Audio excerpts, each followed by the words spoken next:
gosh, it's pretty surreal right now. Especially as a freshman, like, you know, Everly and Schweitzer and I, like, kind of just looked at each other in the mirror and be like, yeah, we're going to Omaha. It's a pretty surreal feeling. It's awesome.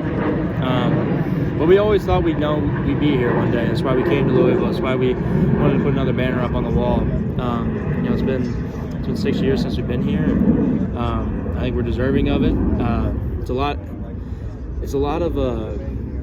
It's a stress-free environment playing here.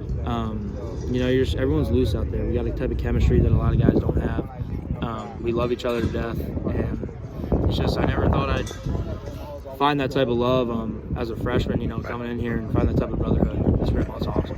What's your freshman year been like? I mean, the home runs, but there's obviously been some ups and some downs. Yeah. There is for everybody. What's it been like for you? Yeah, honestly, it's enjoy the high moments and don't get too low on yourself. Yeah, the competition we're facing is pretty damn good. So, as a freshman, I'm trying not to put too much pressure on myself. My pops tells me all the time, just go out there and just compete. Just try to do what you can do what you can control. And that's what I'm just trying to do this year. Just go out there and compete, and just love playing the game. Yeah, like I was as a kid. How much does he help to have Dad in your ear and kind of, you know, another coach, so to speak? But he's known you, you know, the entire way, the entire journey. Yeah, I mean, he's my ride or die. You know, he's such a mentor to me on and off the field. You know, if I go 0 for 4, if I go 4 for 4, everything's the same thing. Like, good game, all right, go to sleep, wake up tomorrow, somewhere in baseball. It's the same thing over and over again. You know, he loves me to death. I love him to death.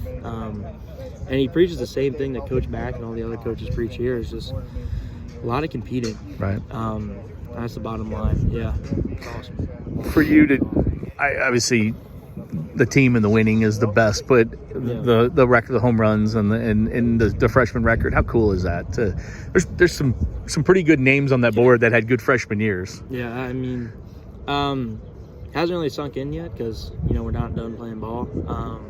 But it's definitely pretty cool to think back. You know, you look at your season, look what you did, and you got to thank all the people who helped you along the way. It's pretty cool. You know, I had a bunch of older guys help me, you know, on my downs, and you know, I went, I think, over 12 in the first weekend down in Texas, and Eddie pulled me aside and was like, "Hey, man, dude, it's baseball. Right. You know, you got to come back, and then you play Western Michigan. Next day, you hit a couple homers. It's awesome. Like, it's a bunch of up and downs, but you just got to find a way to stay consistent through those times."